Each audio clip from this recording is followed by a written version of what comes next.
मोहिनी नाम की चिड़िया की शादी कालू नाम के कौवे से हुई थी। मोहिनी को शॉपिंग का बहुत शौक था। जब देखो कपड़े, चूड़ी, मेकअप, पायल, गहने सब खरीदती रहती थी। नई नई शादी के कुछ दिन बाद ही मोहिनी कालू से कहती है, मोहिनी, अजय सुनिए तो, मुझे ना अपने लिए एक सुंदर सा गले का हार लाना है, तो थोड़े पैसे देना, मुझे बाजार जाना है।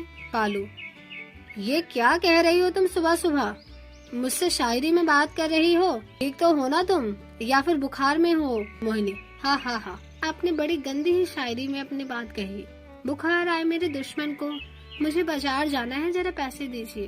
कालू, अरे यार, अभी अभी शादी हुई है, इतना सारा दहेज में सामान लाई हो, फिर तुम्हें शॉपिंग करनी है? मोहिनी, तो दहेज में सामान लाई हूँ, तुमने मुझे भी तो कुछ नहीं दिलाया ना, अब पैसे दो, मैं बाजार से तुम्हारे नाम का उधार लेकर आ जाऊँ। बोलेंगे सब कालू की नई बीवी उधार करती है, उसका पति उसे पैसे नहीं देता। कालू, अरे अरे, तुम तो आते ही टॉर्चर कर रही हो, ये लो पैसे, कर लो शॉपिंग। मोहिनी, शुक्रिया शुक्रिया।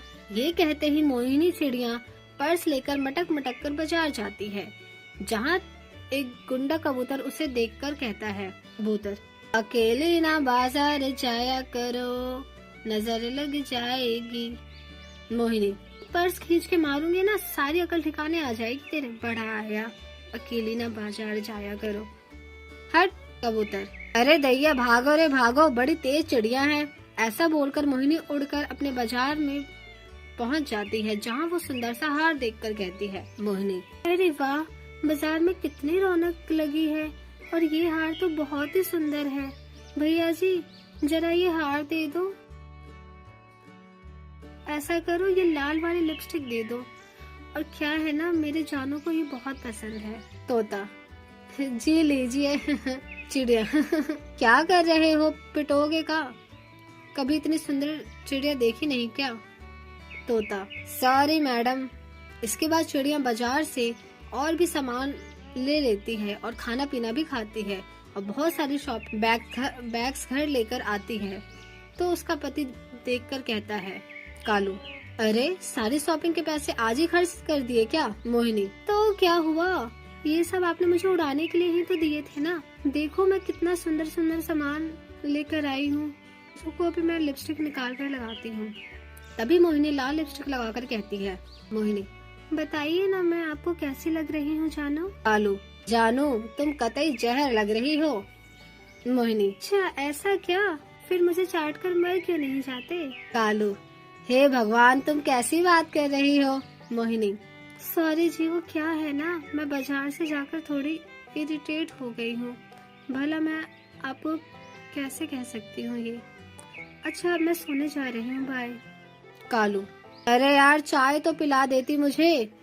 लो गई सोने। मोहिनी कालू की बात बिना सुने सो जाती है, जिसके बाद कालू खुद चाय बनाकर पीता है। वक्त बीतता है। मोहिनी चिड़िया को शॉपिंग का बहुत क्रेज था। वो मौका पाते ही अपने पति कालू से पैसे लेकर बाजार जाया करती थी, और उन बाजार का लाकर मेकअप भी किया करती थी। एक दिन वो सुबह उठकर अपनी शक्ल शीशे में देखती है तो पाती है उसके चेहरे लाल पड़ गया है, और जोर से चिल्लाने लगती है, मोहिनी, हे भगवान, ये क्या हो गया, इतनी खूबसूरत शक्ल लाल टमाटर जैसी क्यों हो गई, ये क्या हो गया? कालू जी जरा इधर आइए, देखिए मैं बर्बाद हो गई। कालू, ये भूतनी कौन है? शू शू, निकल निकल मेरे घर से जा। हे भगवान, आलतू जलालतू आई बला को डालतू। मोहिनी, अरे कालू जी, ये मैं हूँ, आपकी धर्म पत्नी हूँ, जो बाजार जाती थी, लेकिन मेरे चेहरे पे पता नहीं क्या हो गया। कालू, जरूर ये तुम्हारे बाजार वाले मेकअप का कमाल है, बताओ, है ना? मोहिनी, जी आपने बिल्कुल सही कहा, उस बाजार का सामान लगाकर मेरी रंगत सूरत ही बिगड़ गई, बहुत जल रहा है चेहरा। कालू, तुम्हें अभी भी अकल नहीं आई? एक तो इतना ज्यादा मेकअप मत किया करो, दूसरा बाजार जाती हो, तीसरा पैसे उड़ा दिए, और तुम्हें क्या हासिल हुआ लाल टमाटर जैसी शक्ल लेकर? अब दोबारा जाओगी बाजार? मोहिनी, नहीं कालू जी, अब मैं बिल्कुल भी बाजार नहीं जाऊंगी, बस मेरी शक्ल ठीक करवा दीजिए। कालू, ठीक है। इस तरह से मोनी चिड़िया बाजार जाना छोड़ देती है, और कालू उसे डॉक्टर के पास ले जाकर चेहरे का इलाज करवाता है। एक बहुत ही बड़े जंगल में सारे पक्षी मिलजुल कर रहा करते थे। उसी जंगल में मोनू कौवा का परिवार भी रहता था। मोनू कौवा का एक बेटा था, चंदू। वो बहुत ही ज्यादा शरारती था। उसने जंगल के सभी पक्षी के नाक में दम कर रखा था। एक बार की बात है, बहुत दिनों बाद मुनमुन चिड़िया माँ बनने वाली थी। उसके घर में खुशियों का माहौल था। एक दिन मुनमुन चिड़िया अपने पति टूटू से कहती है, मुनमुन चिड़िया, टूटू, बड़े ही दिनों बाद भगवान ने हमें माँ बाप बनने का मौका दिया है। हम अपने बच्चे को कभी भी कुछ नहीं होने देंगे। टूटू कबूतर, हाँ मुनमुन, तुम ठीक कह रही हो।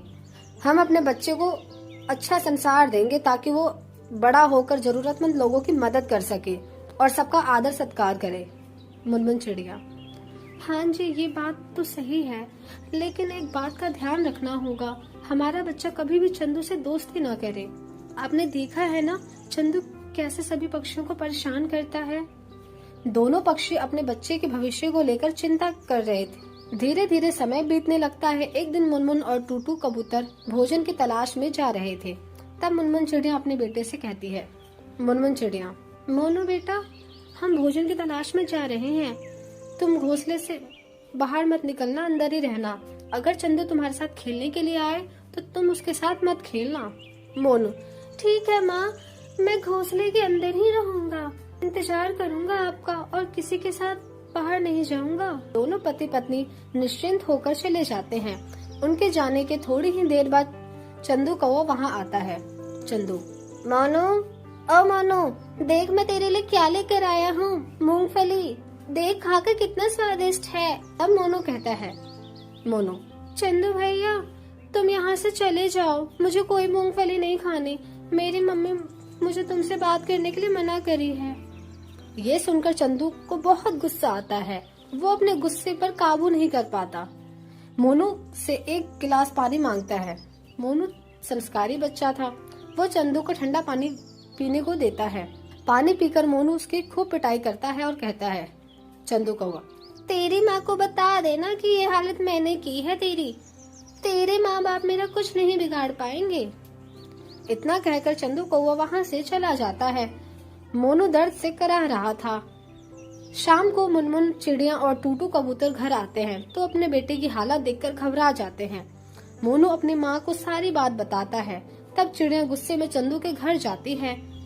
उस समय चंदू का पिता मोलू कौवा घोंसले के बाहर बैठा था। मुनमुन चिड़िया, मोलू भैया, आपके बेटे ने मेरे बेटे को मार मार कर अधमरा कर दिया। देखो, अपने बेटों को संभाल लो, नहीं तो एक दिन तुम्हें रोना पड़ेगा। मुनमुन की बात सुनकर रूही कौवे बाहर निकलती है। रूही, मुनमुन चिड़िया, जब से तुम माँ बनी हो ना, तब से बहुत ही घमंडी हो गई हो। मेरा बेटा तुम्हारी आंखों में चुभने लगा है। ये देखो, मेरा बेटा बैठकर पढ़ाई कर रहा है, इसका इम्तिहान है। तुम्हारे बेटा झूठ बोल रहा है। अब जाओ यहाँ से। अब तुमने दोबारा मेरे बेटे को कुछ कहा ना तो मुझसे बुरा कोई नहीं होगा। इस घटने से चंदू कुछ दिनों तक शांत रहता है। एक दिन जब वो खेलने जा रहा था तब वो देखता है चुन्नू चील का बच्चा अकेले घोंसले के बाहर बैठा था। चंदू कौवा उसे मार मार कर अधमरा कर देता है। ये बात चील को पता चलती है। चील अपने कुछ साथियों को लेकर चंदू कबूतर के घर पर हमला कर देता है और इस हमले में चंदू का सारा परिवार मारा जाता है। चंदू कबूतर के बुरे कर्मों का फल उसके परिवार को भी भुगतना पड़ता है। उस दिन के बाद जंगल में सभी पक्षी खुशी खुशी रहने लगते हैं।